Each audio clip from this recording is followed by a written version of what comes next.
Hello friends, இன்னைக்கு இந்த வீடியோவில் ப்ளம் கேக் எப்படி செய்கிறதுன்னு பார்க்கலாங்க. அதுவும் வீட்டிலையே பேக்கரி ஸ்டைலில் அதே டேஸ்ட்டில் நம்ம செய்ய போகிறோங்க. காசு கொடுத்து கடையில் வாங்கணும்னு இல்லைங்க. ரொம்ப ரொம்ப சாஃப்டாக மெதுன்னு வாயில் வச்சதையும் கரையிற மாதிரி ஒரு ப்ளம் கேக் எப்படி செய்கிறதுன்னு நம்ம பார்க்கலாங்க. ரொம்ப ஈஸி தாங்க செய்கிறது கூட. பிகினர்ஸாக இருந்தால் கூட சூப்பராக செஞ்சிடலாங்க. அதுவும் முதல் ட்ரேலே ரொம்ப அழகாக வந்துடுங்க கேக்கு. வீட்டில் இருக்கவங்களுக்கு இந்த கிறிஸ்மஸ் நியூ இயருக்கு இதே மாதிரி செஞ்சு கொடுத்து நீங்கள் அசத்துங்க. நம்ம சேனலை இப்போ தான் ஃபஸ்ட் டைம் பார்க்குறீங்கன்னா சப்ஸ்கிரைப் பண்ணிவிட்டு அப்படியே லைக் கொடுங்க. இந்த வீடியோவை ஸ்கிப் பண்ணாமல் கடைசி வரைக்கும் பாருங்கள். வாங்க ஃப்ரெண்ட்ஸ், எப்படி செய்கிறது நம்ம வீடியோக்குள்ளார போகலாம். ப்ளம் கேக் செய்கிறதுக்கு ஒரு அடிகனமான பாத்திரத்தை அடுப்பில் வச்சுக்கலாங்க. அதில் 3/4 கப் அளவுக்கு நான் சர்க்கரை எடுத்துக்கிறேங்க. நீங்கள் மெஷர்மெண்ட்டில் டம்ளரோ கிண்ணமோ எது அளக்கிறதுக்கு யூஸ் பண்ணுறீங்களோ அதையே கடைசி வரைக்கும் நீங்கள் யூஸ் பண்ணிக்கோங்க. ஏன்னா அளவு இதில் ரொம்ப முக்கியங்க. கரெக்டாக இருந்தால் தான் கேக்கு பர்ஃபெக்டாக வரும். நான் இன்றைக்கி 3/4 கப் அளவுக்கு சர்க்கரை எடுத்திருக்கேன். இதில் பாதி அளவுக்கு மட்டும் கேரமலைஸ் பண்ணுறதுக்காக இப்போ நான் இந்த பாத்திரத்தில் நான் சேர்த்துக்கிறேங்க. பாதி சர்க்கரை மட்டும் சேர்த்துக்கிறேன். மீதி சர்க்கரை அப்படியே இருக்கட்டுங்க. இது மிக்ஸி ஜாருக்கு மாதிரி நம்ம அரைக்கணுங்க. ஸோ இந்த சர்க்கரை அப்படியே இருக்கட்டுங்க. இப்போ ஸ்டவ் ஆன் பண்ணிக்கோங்க. இதில் தண்ணியெல்லாம் எதுவும் சேர்க்க வேண்டாங்க. அடுப்பு மீடியம் ஃப்ளேமில் வச்சுக்கோங்க. கைவிடாமல் நல்லா கிளறி விட்டுட்டே இருக்கணும். இந்த மாதிரி கிளறி விட்டுட்டே இருங்க. நல்லா தேன் கலரில் தேன் மாதிரி வருங்க. இப்போ இந்த ப்ளம் கேக்குக்கான அந்த தேன் கலர் இந்த கேரமலைஸ்ட் பண்ண இந்த சர்க்கரையிலேருந்தே நம்மளுக்கு கிடச்சிருங்க. பாருங்கள், நல்லா தேன் கலரில் நம்மளுக்கு கேரமலைஸ்ட் பண்ண லிக்விட் கிடச்சிருச்சு. இதில் 3/4 கப் அளவுக்கு வெதுவெதுப்பான தண்ணி சேர்த்துக்கலாங்க. பச்சை தண்ணி சேர்க்காதீங்க. கொஞ்சம் வெதுவெதுப்பான தண்ணி சேர்த்திங்கன்னா தான் சரியாக இருக்குங்க. அப்படியே கைவிடாமல் நல்லா கிளறி விட்டுட்டே இருங்க. இப்போ இது நல்லா கொதிக்க ஆரம்பிச்சிருச்சுங்க. இதில் நம்ம ட்ரை ஃப்ரூட்ஸ் அண்டு நட்ஸை சேர்க்க போகிறோங்க. இதில் 1/4 கப் அளவுக்கு நான் செர்ரி பழம் சேர்த்துக்கிறேங்க. கொஞ்சமாக பாதாம் சேர்த்துக்கிறேங்க. நான் முழுசாக சேர்க்காம இந்த மாதிரி குட்டி குட்டியாக கட் பண்ணி சேர்த்துக்கிறேங்க. ஏன்னா முழுசாக இருந்தால் அங்கங்கே வாயில் தென்படும். ஸோ கொஞ்சம் கொஞ்சமாக சின்னதாக கட் பண்ணி சேர்த்துக்கிட்டா கொஞ்சம் நம்மளுக்கு மென்று சாப்பிட்றதுக்கு ஈஸியாக இருக்கும். அதே மாதிரி முந்திரி பருப்பை அதே மாதிரி 1-2 உடச்சி சேர்த்துக்கிறேங்க. நான் நீங்கள் அப்படியே சேர்க்குற மாதிரி தான் சேர்த்துக்கலாம். கருப்பு உலர் திராட்சை 1/4 கப் அளவுக்கு நான் சேர்த்துக்கிறேங்க. டியூட்டி ஃப்ரூட்டி நான் ஒரு 3 கலரில் இருக்க மாதிரி நான் சேர்த்துக்கிறேங்க. இதில் நம்ம பேரிச்சம்பழம், அத்திப்பழம் இந்த மாதிரி நிறைய ட்ரை ஃப்ரூட்ஸ் கூட நம்ம சேர்த்துக்கலாங்க. அதெல்லாம் கொஞ்சம் சின்னதாக கட் பண்ணி போட்டுருங்க. இதுதான் சேர்க்கணும்னு இல்லைங்க. ட்ரை ஃப்ரூட்ஸ் எது வேணாலும் நம்ம சேர்த்துக்கலாங்க. நட்ஸ்லேயுமே பிஸ்தாலாம் சேர்த்துக்கலாங்க. இப்போ இது எல்லாத்தையும் நல்லா ஒரு முறை கிளறி விட்டுக்கலாங்க. நல்லா கொதி வரட்டும். இப்போ இதிலே நல்லா வெந்துடும். நம்ம போட்ட ட்ரை ஃப்ரூட்ஸ் நட்ஸ் எல்லாம் ஒரு 5-7 நிமிஷம் நல்லா கொதி விடணுங்க. இது நல்லா வெந்ததுனா தான் நல்லாயிருக்கும். இப்போ நல்லா கொதி வந்துருச்சு பாருங்கள். இப்போ நான் ஸ்டவ் ஆஃப் பண்ணிக்கிறேன். பாருங்கள், இந்த மாதிரி இருக்குது. ஸோ இது நல்லா ஆறணுங்க. இது அப்படியே ஒரு ஓரமாக இருக்கட்டும். இது நல்லா ஆறட்டும். இப்போது நம்ம எடுத்து வச்சுருந்த பாதி சர்க்கரையை இப்போ நான் மிக்ஸி ஜாருக்கு மாற்றிக்கிறேங்க. நான் 3/4 கப் எடுத்திருந்தேன். பாதி கேரமலைஸ் பண்ணுறதுக்காக நம்ம எடுத்துட்டோம். மீதி பாதி சர்க்கரை இதில் சேர்த்தாச்சுங்க. இதில் ஃப்ளேவருக்காக 2 பட்டை, 3 ஏலக்காய். இது பெரிய ஏலக்காயாக இருக்கிறதுனால நான் 3 ஏலக்காய் சேர்த்துக்கிட்டேங்க. சின்னதாக இருந்ததுன்னா 4-5 சேர்த்துக்கோங்க. அதே மாதிரி கிராம்பு நான் 3 கிராம்பு சேர்த்துக்கிறேங்க. இது நல்ல பெரிய பெரிய கிராம்பாக இருக்குது. கொஞ்சம் சைஸ் சின்ன கிராம்புனா 5 கிராம் சேர்த்துக்கோங்க. ஏன்னா பட்டை, கிராம்பு, ஏலக்காய் தான் இதுக்கு ஒரு நல்ல ஒரு ஃப்ளேவர் கொடுக்குங்க. ப்ளம் கேக்குனாலே இந்த வாசனையோடு தான் இருக்கும். ஸோ இதை நல்லா ஒரு முறை நான் நைஸாக அரைச்சிட்டு வந்துடுறேன்.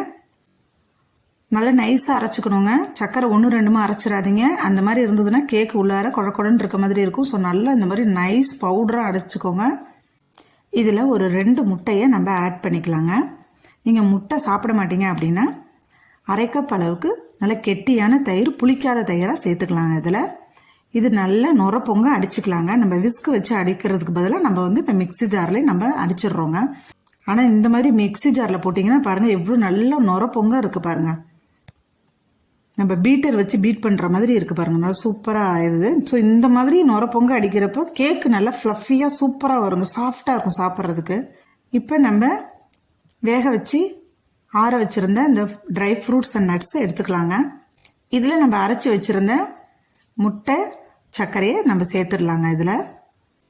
இதில் 1 கப் அளவுக்கு மைதா மாவு நான் எடுத்துருக்கேங்க. இப்போ மைதா மாவை இதோடு நான் சேர்த்துட்றேன். 1/2 ஸ்பூன் அளவுக்கு பேக்கிங் சோடா, அதாவது சமையல் சோடா சேர்த்துக்கலாங்க. 1 ஸ்பூன் அளவுக்கு பேக்கிங் பவுடர் சேர்த்துக்கலாங்க. உப்பு, தூள் உப்பு ஒரு பிஞ்ச் அளவுக்கு நான் சேர்த்துக்கிறேங்க. வெனிலா எசன்ஸ் 1 ஸ்பூன் அளவுக்கு சேர்த்துக்கிறேன். நான் இன்னைக்கு ஒயிட் வெனிலா எசன்ஸ் நான் சேர்த்துருக்கேங்க. இப்போ இது எல்லாத்தையுமே நல்லா ஒரு முறை மிக்ஸ் பண்ணி விட்டுக்கலாங்க. நல்லா இப்போ நம்ம சேர்த்துருக்க பொருள்களும் எல்லாமே நல்லா மிக்சிங் ஆகணும். அந்தளவுக்கு நல்லா ஒரு முறை கலக்கி விட்டுக்கோங்க. இது ரொம்ப ஈஸி தாங்க இந்த கேக் செய்கிறது. இப்போ தான் ஃபஸ்ட் டைமாக நீங்கள் கேக்கு செய்கிறீங்கன்னா கூட ரொம்ப ஈஸியாக வந்துடும். நம்ம பயப்படவே தேவையில்லை, இது கேக்கு வருமா அப்படின்ற தயக்கம்லாம் வேண்டாங்க.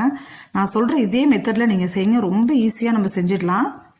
இதில் பால் ஒரு 1/4 கப் அளவுக்கு நான் எடுத்துக்கிறேங்க. நல்ல திக்கான காய்ச்சின பால், ஆடு இல்லாமல் வடிகட்டி எடுத்துக்கோங்க. இந்த பாலையும் நல்லா இதோட சேர்த்து மிக்ஸ் பண்ணி விட்டுக்கலாங்க. இன்னைக்கு 1/4 கப் மட்டும் போதுங்க, அளவு சரியாக இருக்கும். எண்ணெய் 3/4 கப் அளவுக்கு நான் சேர்த்துக்கிறேங்க. இது வாசனை இல்லாத எண்ணெயாக சேர்த்துக்கோங்க. ரீஃபைண்ட் ஆயில், சன்ஃப்ளவர் ஆயில் இந்த மாதிரி சேர்த்துக்கோங்க. இதில் 2 ஸ்பூன் அளவுக்கு நெய் சேர்த்துக்கோங்க.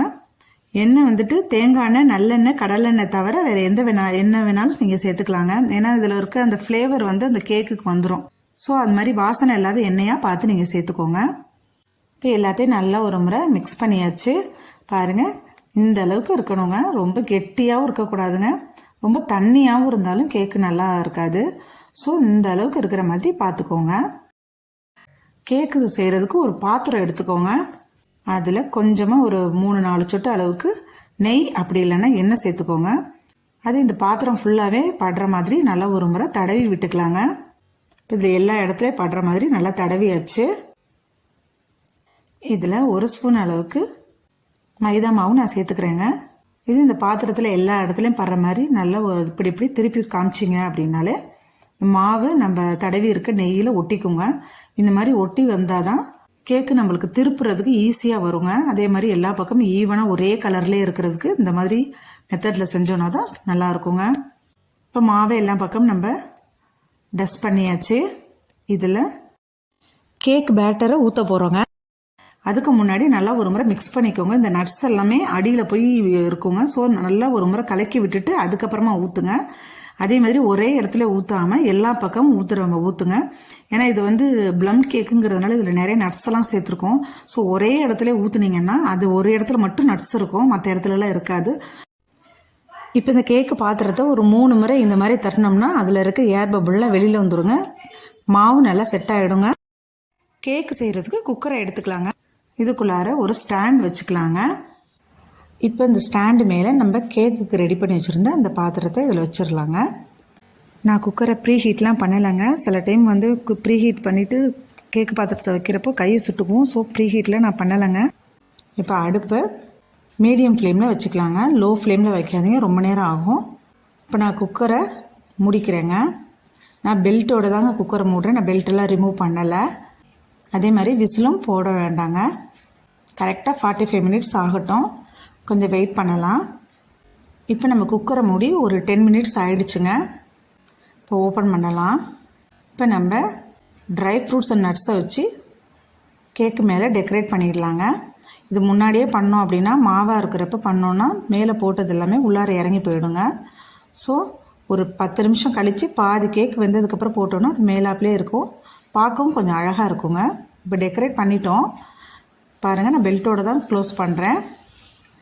இப்போ 45 மினிட்ஸ் ஆகட்டுங்க, கொஞ்சம் வெயிட் பண்ணலாம். கேக்கு நல்லா வேகட்டும். நார்மலாக குழந்தைங்களுக்கு ட்ரை ஃப்ரூட்ஸ் நட்ஸ்லாம் கொடுத்தீங்கன்னா சாப்பிட மாட்டாங்க. ஸோ இந்த மாதிரி கேக்கில் சேர்த்து கொடுக்குறப்போ அவங்களும் விரும்பி சாப்பிடுவாங்க. ரொம்ப சத்தானதும் கூட. எனக்கு இந்த கேக் வேகிறது கரெக்டாக 45 மினிட்ஸ் ஆகிடுச்சுங்க. மீடியம் ஃப்ளேம் வச்சிங்கன்னா கரெக்டாக இருக்கும். ஸோ இப்போ இந்த டைமில் நம்ம கேக்கு நல்லா வெந்திருக்கா அப்படின்னு பார்க்குறதுக்காக இந்த மாதிரி ஷார்ப்பாக ஒரு கம்பி இருந்ததுன்னா அதை வச்சு கேக்கோட அடி வரைக்கும் விட்டு பாருங்கள். இதில் மாவு ஏதாவது ஒட்டி இருந்ததுன்னா கேக்கு வேகலைன்னு அர்த்தங்க. கேக்கு நல்லா வெந்திருக்கு. உங்களுக்கு இன்னும் வேகாமல் இருந்தது அப்படின்னா திரும்ப ஒரு 10 நிமிஷம் அதே மாதிரி வச்சிங்கன்னா கேக்கு நல்லா வெந்துடும். இப்போ நான் ஸ்டவ் ஆஃப் பண்ணிக்கிறேங்க. இப்போ நான் அந்த கேக்கு பாத்திரத்தை குக்கர்லேருந்து எடுத்துடலாங்க. இந்த டைமில் இந்த சூட்லேயே கேக்கு மேலே நான் நெய் மேலாப்பில் தடவி வச்சிடலாங்க. கேக்கில் எல்லா இடத்துலையும் மேலே படுற மாதிரி. சூடு ஆற ஆற என்ன ஆகும் அப்படின்னா மேலே இருக்க இடம் மட்டும் கொஞ்சம் ட்ரையாக இருக்க மாதிரி இருக்கும். ஸோ அதுக்காக தான் இந்த நெய் தடவி வச்சிட்டோம்னா நல்லா சாஃப்டாக அப்படியே இருக்கும் கேக்கு. இப்போ நல்லா சூடு ஆறட்டுங்க. கொஞ்சம் கூட சூடு இருக்கக்கூடாதுங்க, நல்லா ஆறணும். சூடாக இருக்க மாதிரி இருந்தது அப்படின்னு கேக்கை திருப்புறப்போ அடியில் ஒட்டிக்கும், கரெக்டாக ஈவனாக வராது. பாருங்கள், இப்போ நல்லா ஆறிடுச்சு. ஒரு கத்தி எடுத்துக்கலாங்க. இந்த மாதிரி கேக்கை சுற்றி கத்தியை வச்சு இந்த மாதிரி கீறி விட்டோம் அப்படின்னா கேக்கு கரெக்டாக வந்துடுங்க. நான் இப்போ கேக்கை சுற்றிலும் இந்த மாதிரி கத்தியில் செஞ்சுக்கிறேன். இந்த டைமில் ஒரு பிளேட் எடுத்துக்கலாங்க. பாருங்கள், இந்த மாதிரி கேக்கு மேலே திருப்பி வச்சுட்டு இப்போ கேக்கு பாத்திரத்தை பின் சைட்லேருந்து ஒரு 4-5 முறை இந்த மாதிரி தட்டணும் அப்படின்னா கேக்கு அழகாக வந்துடுங்க. பாருங்கள், சூப்பராக வந்துருச்சு. கொஞ்சம் கூட கேக்கு உடையாமல் பாத்திரத்துலேயும் ஒட்டாமல் சூப்பராக வந்துருச்சு பாருங்கள். நான் சொன்ன இதே அளவுகளில் நீங்களும் பொருள்களை போட்டு செஞ்சிங்கன்னா கேக்கு இதே மாதிரி பர்ஃபெக்டாக வரும். பாருங்கள், எவ்வளோ சாஃப்டாக இருக்குது, மெது மெதுன்னு பார்க்கவே சூப்பராக இருக்குது பாருங்கள். பார்க்குறதுக்கு மட்டும் இல்லைங்க, சாப்பிட்றதுக்கு ரொம்ப டேஸ்ட்டாக இருக்குங்க.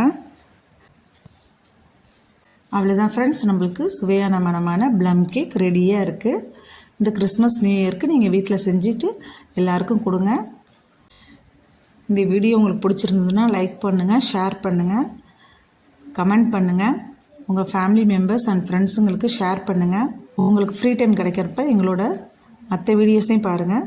திரும்ப நான் உங்களை வேறு ஒரு வீடியோவில் சந்திக்கிறேன். Bye bye.